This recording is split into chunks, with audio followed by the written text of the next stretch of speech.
Good morning, everybody. I'm Judi Meredith, and welcome back to the Daring Dancer Summit. I have been interviewing experts on the topic of fear and anxiety and overcoming those so that you can live the life of your dreams. And today I'm interviewing my very first expert, who is a wonderful, wonderful lady named Caine. She is a certified transformational coach.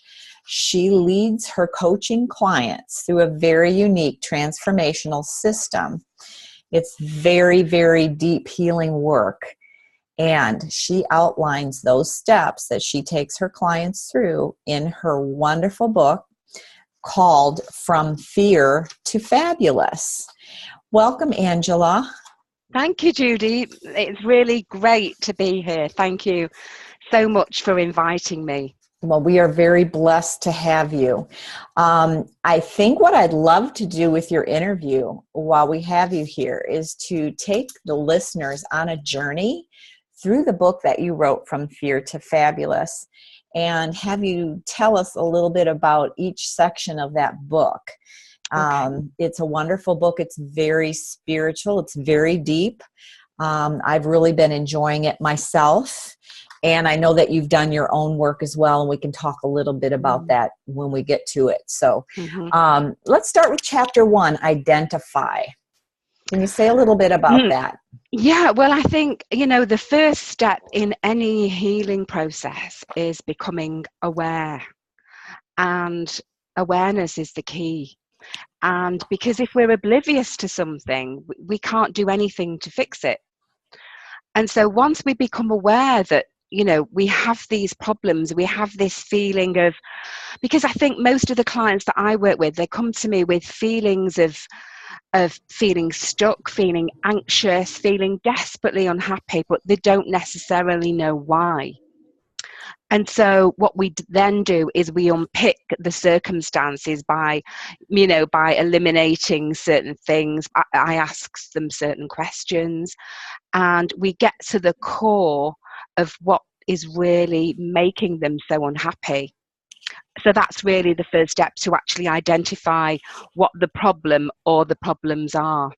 And that would be wonderfully supportive in itself, for people to know what's happening here. Yeah, I think they say, my clients say, and I know for me, it was very cathartic talking about it, but I don't, we don't go on and on and on and on and on about it for 10, 20 years. Or, we discover the problem, we identify the problem, and then we look at ways we're going to start to heal that problem. Okay, sounds wonderful. So chapter 2 talks about dancing with your shadow. Yes, well, I like you, Judi, I'm a ballroom dancer, so dancing is also a great part of my life. And I think the shadow aspect of the personality is something that so many people are not aware of, and it sounds a bit crazy and woo-woo and everything, but I think it was Carl Jung that first coined that term, the shadow. Yes. And it's just about all these different aspects of ourselves that pop up in given situations. And the ones that really trouble us the most are the ones that we try to ignore, that we try to hide away. And they come out in times of when we're triggered, when we're angry, when we're threatened, when we're upset, and these personality traits then show themselves. And I think so many women, specifically because I work mainly with women, are run by, they have one of these personality traits, one of these shadow parts, are running their life most of the time. So they're in charge most of the time. Okay. So it could be, so say for instance, if they're like a people pleaser, and so that pleaser type is there constantly. So when anyone asks them to do something, they agree to it without really thinking and checking in with themselves and thinking, well, actually, do I really want to do this? And so they then they do all these things for everyone. And that can create, they can quite feel like a martyr or a doormat. And then that builds resentment within the self. Okay. And when we have that resentment, it lowers our vibration. So we start attracting all sorts of lower vibrational thoughts and creates more unhappiness. Can you say a little bit about the vibration? Because I think some of the listeners may not be familiar with energy and energy work. Yeah. Okay. Well, a very, very basic level, everything is energy. We are all energy. Okay. And so if you put our arm under a microscope, you'd see lots of, little cells vibrating really, really quickly. And we all emit this energy. So every human being, every inanimate object has a frequency, a vibrational frequency. And when we are feeling really depressed and down and have lots of issues and so on, our frequency is very low. Okay.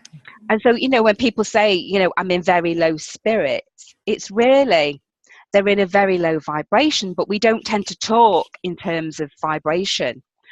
And our thoughts, so the thoughts that we're thinking create the feelings that we're feeling, and the feelings that we're feeling emit out into the ether, into the universe, and they emit on a certain frequency. And so things like fear and doubt and anger all have a vibrational frequency, as well as happiness, joy, love. That also has a vibrational frequency, and it's a much higher frequency than the fearful ones. So by doing this work, this identifying and becoming aware and dancing with it, meaning acknowledging it and not trying to push it away or push it under the rug. Exactly. Yeah. People can then, your clients can, and listeners can then become more able to shed that and get to a point of being able to vibrate at a higher frequency, thereby attracting good. Yes. Okay. Exactly. So we first have to look at this stuff. You can't just move to. No, and and if you're in, I don't know whether you're familiar with it, Judi. There's a fabulous book by Dr. David Hawkins that was written, I think, in the 1970s, and he creates what he calls the map of consciousness. Okay. And so every level of consciousness, so all the emotions that we have, fear, apathy, anger, all of them, they all have a vibrational frequency. And he has a chart listed in his book that I sometimes use with my clients. And so if you're like really at the bottom, so that at the very, very bottom of this is fear, shame, and guilt. They're very, very low down there. In fact, I think shame is the lowest one. And so when we're feeling all of this, we're vibrating at such a low level that our consciousness is not evolved to be able to see and feel that the thoughts that are going to raise that frequency so that we'll feel happier. So we can't go from, feeling absolute utter shame to feeling joy, which is really high up there. So what I work with my clients on is reaching for the next best feeling. Nice. Taking so that we can't make a massive jump. Yes. One step at a time. Yeah. So working on these things one step at a time. Yeah. But facing them, that's the important thing. Yes, it is. Yeah. Not hiding. Yeah. And it's, it's painful, and yes. But I think, what you resist persists. I feel so what we keep pushing away will keep coming back. Absolutely, because exactly what you just said, because I feel like not working on it is going to be more painful in the long run. Yes. So for listeners out there who are really struggling in life and maybe don't know why, this is going to be very helpful for them that, hey, they need to stop and take a look. Yeah. And become aware of the spiritual part of themselves, that how learn about the energy vibrations. How am I vibrating? What am I attracting into my life? And it's worth doing. It's worth Oh, doing. absolutely. I mean, it's life-changing, Judy. As I'm Yes. sure you know, it's really life-changing. I think Yes. both of us have been through this, haven't we? These, Yes, we have. different scenarios, and it completely changes you. Yes. And I think that's what transformation is. It's you are no longer the same person. Right. You're vibrating differently. Even the cells in your body are different. Right. Everything is different. And once you've expanded your mind to that level, it will never go back, because you can't then be ignorant of the stuff that you now know. Exactly. You can't unlearn it. And I find that Yeah. in my life, I have to keep putting myself out there, facing fear and going to do Yeah. things. And I feel that now, changing my energy vibrations over time, I feel like I interact differently, and I use the situations that come at me day by day to further work on myself. But I had to start way back at the beginning. So, I really like that you said start small and go step by step, and go to the deep stuff. I like that. Yeah. So you also talk in chapter 3 about I'm not enough. So you really felt like that was a topic that needed its own place in the book. Can you Yes, I say, did. okay, Yeah. say a little I about mean, that?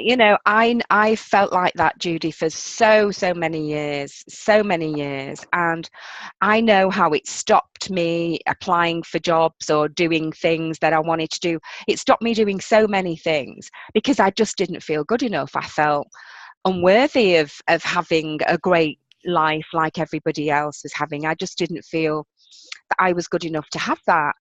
And the more and more women that I've worked with and the more I've spoken to, I've sort of said, yes, this is exactly how I feel, and there's so much judgment in the world today, isn't there? And we all feel like we're being judged, and it makes us so afraid to do anything and to speak our mind and to step out there in the world and and say what you actually believe. And I know for me, because a lot of the principles that I work with are what some people consider very woo-woo and out there, and and so for many years I didn't really talk about the things that I knew worked and that I believed wholeheartedly, because I thought people would ridicule me. And it got to a point where, because of the inner work that I'd been doing and working with a mentor, that I had the courage then to actually say, okay, if you don't like it, that's okay. But some people will, and it will help them. Absolutely. Absolutely. And it sounds like you were talking about, you had an inner truth that you knew was for real. It was your truth, and you were afraid to put it out there. Yeah. And you got some support and put it out there. Mm-hmm. And well, I have my own opinion about your spiritual walk. I'm completely sold on it. I completely believe in it because it's worked in my life. I mean, it's my truth as well. So I get that. But you finally put it out there and you said, this is who I am. This is what I believe. And I'd like to help you too. And it's okay if you don't understand this, or this doesn't resonate with you. But certainly let me just ask, how is it going for you now that you've put it out there? How is your life? Well, it's just, it's like the life of a different person to what it was before I started to do this work. And the women that resonate with the work that I do find me unbelievably. They just find me, and it's not for everyone, and I'm okay with that now. Okay. And and I don't feel that, oh my God, if somebody doesn't believe anything I say or they don't agree with it, I'm okay with that. That's fine. There's people in my own family that don't agree with everything that I say and do. Not so much do, but all of my beliefs, they don't agree with them. They're not theirs. And that's okay. But I think years ago, I was so afraid that somebody might not like me or might not agree with something.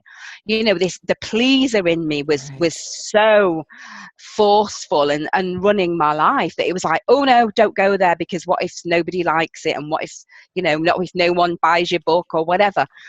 And, you know, I know that some of the things in my book are very spiritual and based on Yes. my own journey.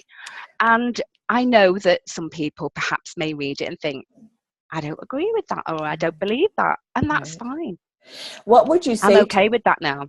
what would you say to a listener that would say, I really do want, I do feel courage about myself, and I'm ready to come out with my beliefs and step out and be who I was meant to be, even if it's not a spiritual healer like you are, but maybe they have another, Absolutely. what would you tell them to do just to start getting to that point where they start to live that life Yeah, that just that to they were meant actually, to live? Go ahead. yeah, just to actually, you know, wherever that, when they think of the thing they're going to do, whether it's, you know, write a book or go and speak, go and give a TED talk on a whatever, become a doctor or an accountant or whatever it is that they want to do, whatever their heart resonates with, to actually, you know, sit quietly, and when they think of that thought, to feel the sensation in their body, notice it. Notice where it is. Is it in your heart area? Is it in your, you know, I always get my feelings are sort of in my stomach area, around my solar plexus or abdomen. And, you know, to actually sit with that feeling for a moment, to give yourself this time and feel, really feel into that feeling, and close your eyes and let it expand. And then let it go. Okay. I visualize a little, you know, those little handheld hoovers that we can, you know, I visualize one of those, and I get it here, and I suck all that energy up into the little hoover, and And then empty it in the bin, let it go. get rid of it. Just get rid of it. Okay. So Yeah, again, acknowledge it, accept it, dance with it, so to speak, but then say, okay, we've done our dance. You need to go now. And now yeah. okay. Okay. Just thank it, and for protecting you for many years or whatever, Okay. and say thank you, but you know, this is time for me to move on now, and I don't need that belief anymore. I love that. That's powerful. Okay. Chapter 4, clearing. Mm. Well, we just talked a little bit about that as well. So Mhm. yeah, so you know, there are so many, as I'm sure you know, Judy, so many different clearing energy techniques that we can do. You know, tapping is one of them, EFT. One I use a lot is the old Hawaiian method, the Ho'oponopono. I don't know whether you're familiar with that, I'm the not forgiveness. familiar. Okay. Go ahead. Um, and forgiveness is huge. You Okay. know, forgiveness is a massive clearing tool. To get all the negative energy out. Yeah. Well, do you want to say a little bit more about the Hawaiian technique that you're using, or kind of take us through Yes. it briefly, or? Yeah, it's very, very profound, but it's very simple. And basically there are 4 phrases, and you can say these 4 phrases in any order. And it's, I'm sorry, please forgive me, thank you, and I love you. Wow. And there's a story about a psychiatrist. I think it was either a psychiatrist or psychologist, a Hawaiian doctor who went into a hospital in Hawaii. I'll tell you the very brief version because it's quite complicated. And that this hospital was so bad that, you know, they were all mentally insane, but, you know, Yes. criminally insane. You know, they'd committed murders, rapes, all sorts of horrific. A lot of negative energy Yeah. there. And they couldn't help, the staff were always leaving, or they were off sick, they couldn't hold their staff. It was a really terrible place. And this particular psychiatrist went to work there, and I think he was there for about 4 years. And within that time, patients started being released, and just getting better. And it's an amazing story, And what he did was, he didn't actually see any of the patients.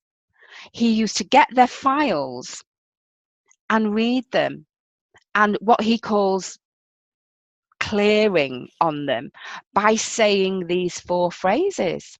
That's just crazy. It's mind-blowing, isn't it? I know. It's very mind-blowing. There's a lot that goes on planet Earth that we don't, we can't see it immediately. We can't touch it. So we just aren't aware. And I just would encourage all of the listeners to investigate these things, because they can be powerfully unlocking. Absolutely.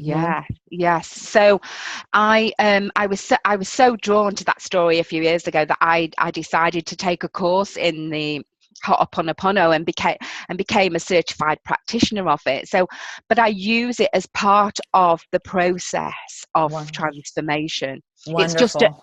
It's just one of the tools that I use. Okay, you've got a lot of tools in your toolbox. Yeah. I think we need them, Judi, in this day and age, don't we? Yeah, definitely. And for listeners out there who don't know, you can research the tapping. There is a good YouTube video about the man who created it, and he basically says, look, I'm going to show it to you here because I want everybody to have it. So you can find it on YouTube. Yeah, there's loads of information on the internet about tapping and how to do it, and little phrases to say, and and you can do that for 5 minutes and you will absolutely feel different than when you first started it. Right. I think that we make the mistake of assuming if something isn't simple, that it's probably not effective. However, this tapping thing is scientifically based. It is. Yeah. So it's like acupuncture without the needles, I think they call it, don't they? Tapping on the meridian points. Exactly. That's what they said. Yes, and that it does work. So absolutely. There's so much we can do. I sense many more interviews with you, Angela. Okay. Chapter 5, reconnect. So once we've started to become aware of all these issues, we've started to transform and heal them, we're starting to clear them or transmute them into a better feeling thought, then it's time to start finding out who we really are at our core, at the essence of who we are, and connecting with our soul. And when all the noise stops and we get quiet, and we've started this process of healing and clearing and becoming aware, our soul can then start to speak to us and send us messages. We can hear them. We can feel them. But if there's so much noise going on, we don't hear it. Exactly. That's what I think. I think souls are communicating to us all the time. All the time. Yeah. And I think that people just in general, we can't hear that because there is so much of this negative energy and worry and fear and shame. And and something else, Angela, I want to see if you agree with this. I think people try to jump to this step of reconnecting to the self.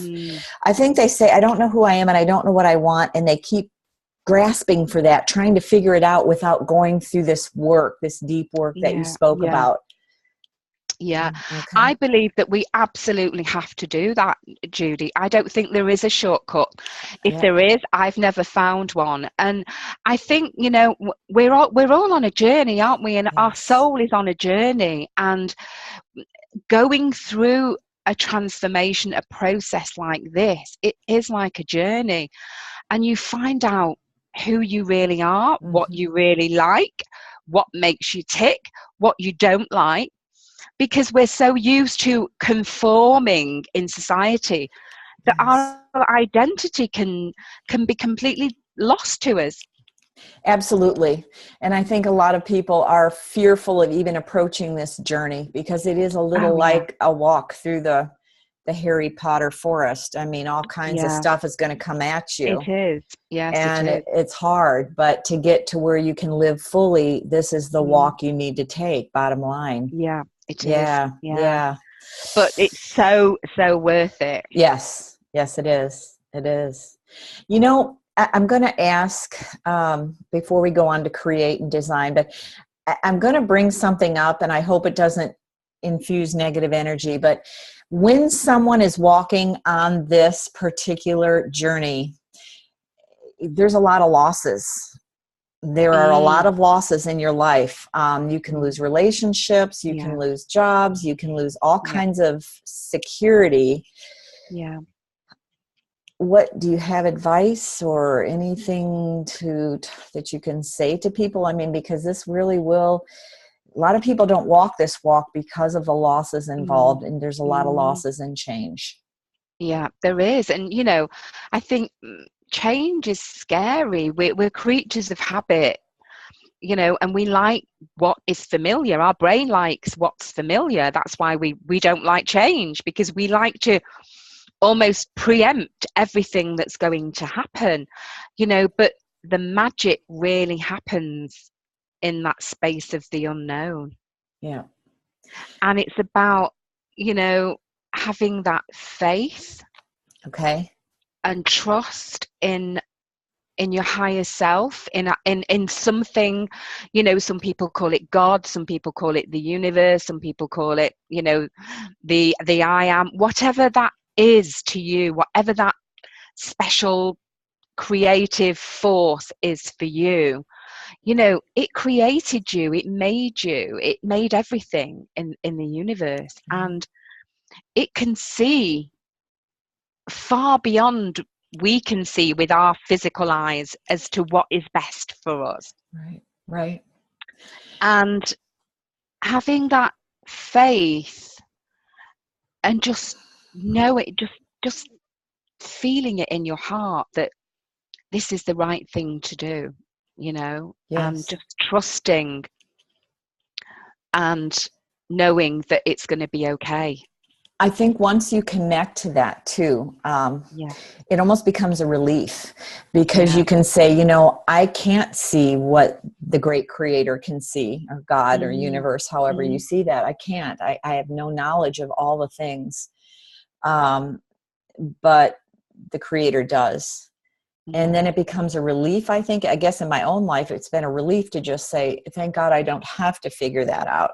I just, I can put it over there, do what I know I can do with the best of my ability, and allow that, you know, the light to shine on my path. Because Exactly. That is the key word, I think, there, Judi. Allow.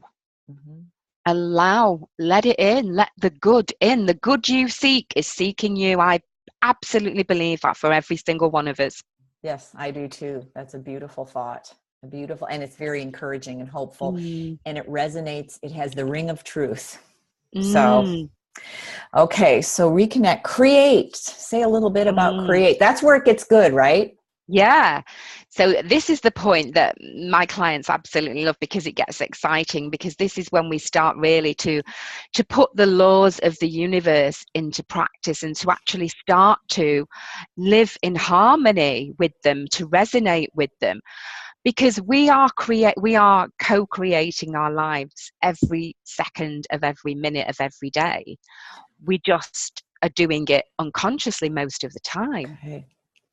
And that's a And mistake. We want to be aware. This is what I'm doing. But go ahead. Exactly, because that's why, you know, people recreate the same problems, and that, you know, the thing that they fear most comes to pass. And it's because that is their dominant thought. Oh, I don't want that to happen. Oh, I hope this doesn't happen. Oh, I hope I don't get fired. Oh, I hope my boyfriend doesn't leave me. You know, in this fear-based reality of all these things that we don't want, that is their dominant thought, and the dominant thought manifests in our life. Yes. So don't focus on that stuff. Focus on what you want. Exactly. And then trust. Okay. Yes. Flip that around to, you know, you can even write a list of all the things that you don't want to happen, and then on the other side of the page, just write the opposite.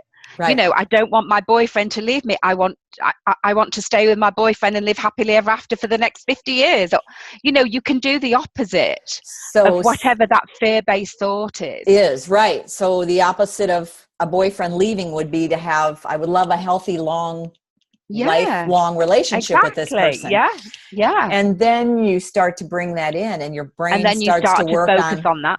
got it, Exactly. got it. And the mind is a terrible master, but a brilliant servant. Okay. And if we direct it and tell it what to think, that's what it will think. I love that. I love that quote. I'm writing that down right now.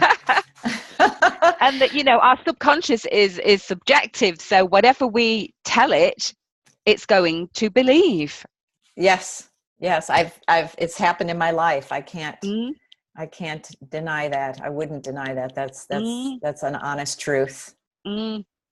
It is. So doing the work, walking through the Harry Potter forest, or whatever metaphor you want to use, because that's a scary forest. And getting the point where you can co-create with the universe. And I know that in your book, it talks about what those laws of the universe are.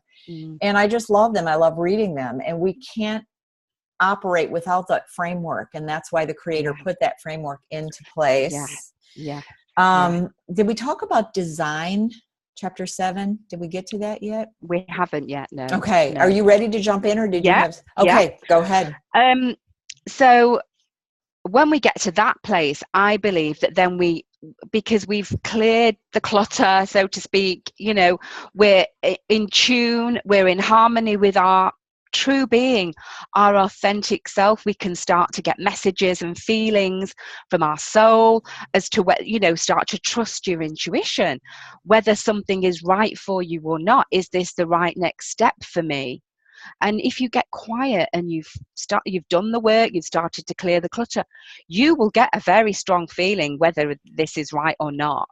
Okay, you will be in control. You will know. Yes, that's right. You will know what to do with your life and what steps to take. Yeah. I don't know if I should say you'll be in control, because that's maybe not. Sometimes that's a whole nother interview topic. But just that you will be... I'll use the metaphor of dancing. You'll be together with the universe in a dance. And that's right. Yes. Yes. And then you can really, and our goals and our wants and hopes and dreams change all the time. Yes. And, and a dream is just something, we make it up. Right. We decide, this is what I want to happen. And it's very different than just sort of winning the lottery, which is, buying loads of tickets and just hoping for the best. Right. But if it's a real dream, like wanting to, climb Mount Everest, or, become a successful business person or whatever, we can then, set that goal and then put steps and strategies in place to achieve that. Absolutely. And that it can actually and will actually happen, as opposed to the lottery, which probably isn't. Yeah, that's right. Yeah. Right? And there's probably a lot more enjoyment than getting out there and living life and doing the things that we think we can't do. And we get a lot more out of that than buying lottery tickets. So absolutely. And I think, I don't know what the statistics are now, but I know I was reading, not that long ago, about it was something like 75% of lottery winners are broke within less than 5 years. I have seen that, and I have also seen that, and one of the major networks did a special on that, where they interviewed people who said, I wished I had never won it. It made my life miserable. So, and there were several examples of that, very interesting stuff, and probably could, if dissected, be used to show what you're trying to teach us here, that is not the way to true happiness. Yeah. So, and also, sadly, Judi, the people that win it, or the ones that lose it as well, they have a lack mentality. Yes. Because basically it boils down to not feeling good enough. And I don't have enough, and I'm not going to have enough unless I get all these millions. And it is a lack mentality, or an attitude of scarcity. It is. And I think that scarcity mindset is a lie. And probably if we're buying into that, we start to vibrate again lower on those Of lower course. levels. Yeah. Yeah. So that's something to be aware of. Absolutely. Yes. Yes.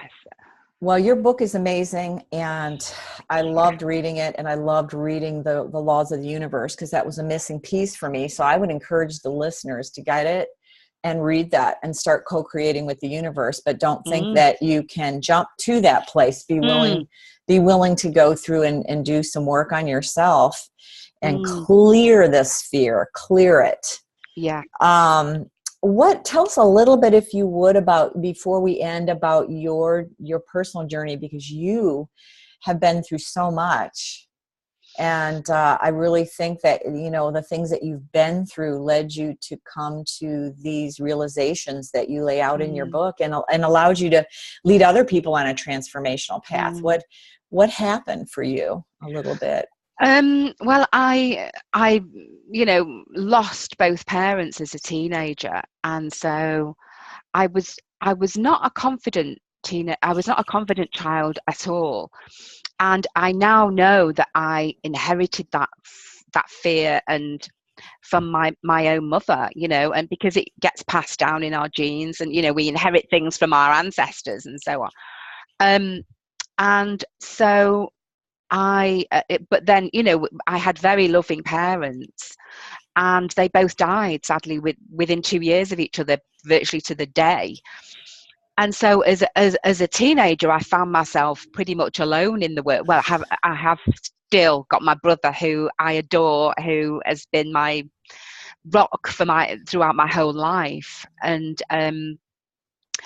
but then, at that age, to have no parents, it's really scary. And those are terrible, terrible losses. Yeah. And so I was completely devastated. And for years, I was just really, existing in a daze of fear and lack. And I was just terrified. And so, of course, my relationships didn't work out. I moved very quickly. I had a baby, and, and I mean, he is the light of my life still, my son. And, but, I was just a mess, to be honest, Judi. Okay. I was just not functioning properly. I was going through the motions, but inside I was completely in pieces. I was completely shattered. And something specific happened? You had Yeah. a very spiritual moment at one point in time, and it kind of just bumped you over onto this path, because, I mean, you've blossomed, obviously. You're an amazingly successful person with a lot of love to give. Yeah. And given what happened to you, I imagine that fear and anger could have taken over. But you talked a little in your book about something that just happened. Yeah, it was. I mean, there was a few things. I became, after losing both my parents, I sensed certainly my mother's presence around me. I've never seen her, but I've sensed many, many, many, many times, and I talked to her, and so I became more spiritual, if you like. My brother went the opposite way. He became like, completely disbelieving in everything. But I didn't. I went the other way, and I started thinking, why has this happened? There must be a reason for this to happen, for me to lose my parents at such a young age. Why? And that why would never leave me. And at one point I thought I was going to, train to become a medium. And then I realized that wasn't really my path. And I was, broken relationships with different men, and because I was looking for them to solve my problems, to make me feel peaceful and secure inside. I was hoping that someone else could do it, and of course they never did.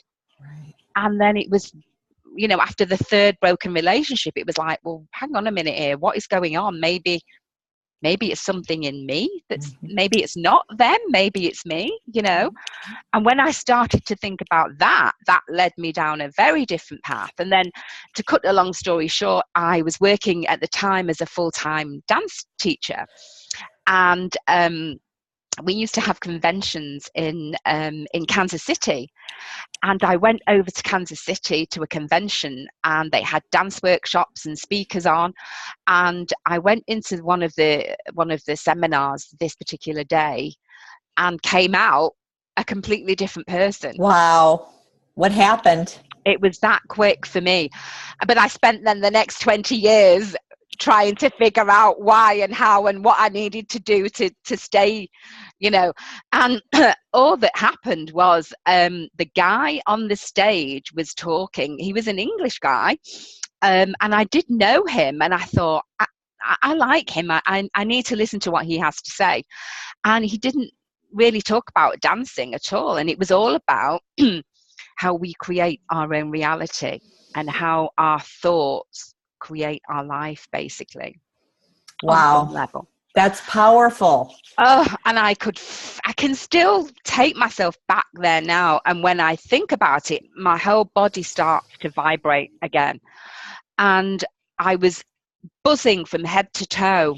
And I thought, oh my God, this is it. This is what's been going wrong for me all these years. Because I've been wanting, wishing and hoping the things that I don't want won't happen. And of course they did happen. And so I came out of there, and then I started researching and sending off for books, because of course the internet was barely just starting then, I think. Right. And so it wasn't like we can get information so easily. Today we type something in and it's there, but it wasn't like that then. And so I was reading all sorts of books. I was reading Catherine Ponder books from the James Allen from 1903, Napoleon Hill, all these types of books that set me off on this path of, this is it. We create our own reality. And that's powerful. And what a wonderful blessing that you had in that seminar that time. And it's great that you were there. It's great because now you're helping a lot of other people too on this path. And I really like what you said about relationships, because I think one of the articles that I'm going to write for my blog is what is a relationship about and what it's for in real life and what it should be for. But a lot of people do believe, because we're taught, we get the fairy tales growing up. When I meet the right person, that's when I'll be happy. But the reality is the right person is here, and we have to have the right relationship with this person. Yeah. Right. And so I love that you mentioned that. I just love that you brought that up, you know, and that's nobody's fault. It's just, it's not. Absolutely. It's what we're taught. Exactly. Yeah. I mean, I do this like a talk show on a radio station, and I called it the Relationship Ready Mind. Because we have to get ready ourselves we have to become the person that we want to, that the person we would want to attract is interested in. Exactly. So the work has to start here again. Is there a way listeners can access that radio show if they should like to do so? Yes, it's on Blog Talk Radio now as well. I can send you the link, Judy. That would be great. I'll send you the link, and they can listen to some of those podcasts as well. That would be wonderful, Angela. I just really appreciate your being here and sharing yourself with us, because you have a lot to offer, and you've been through a lot of pain to get here. So we appreciate the work you're doing, and your book really is wonderful. It really is deeply spiritual. I just loved it. Is there anything else you'd like to leave people with? Anything at all? Do you think we covered everything, or any last thoughts before we... I would just like to say that, everybody deserves happiness. Thank you. They deserve prosperity. They deserve abundance in all areas, including health, and... So if someone out there is listening and says she's talking to other people, I still don't deserve this, that is not true. I am talking to you. Okay. And, we all deserve that. And it is possible. It really is possible. Yes, I agree. But we have to get to know ourselves. And do our work. And do the work, do the inner work. I believe it's 90% inner, 10% outer. Okay. And they can reach you at, give me your website. It's going to be on the page next to this video, but go ahead and say it anyway in case. It's just AngelaCaine.com. Okay, Angela Caine, and that's CAINE.com. Okay. .com. All right, Yeah. Angela. Yeah. Thank you. And thank you, Judi. thank you. It's been such a pleasure sharing this time with Yes, you. And you as well. I so hope that, the people listening, it will give them hope. Yes. To do something about their issues and start living the life that they were really meant to live. Absolutely. That is my wish. Me too. Start today, right? Yes. Okay. Yes. We only have the now, so start now. Start now. Thank you, Angela. Bye. Thank you, Judi. Bye. Take care. Okay.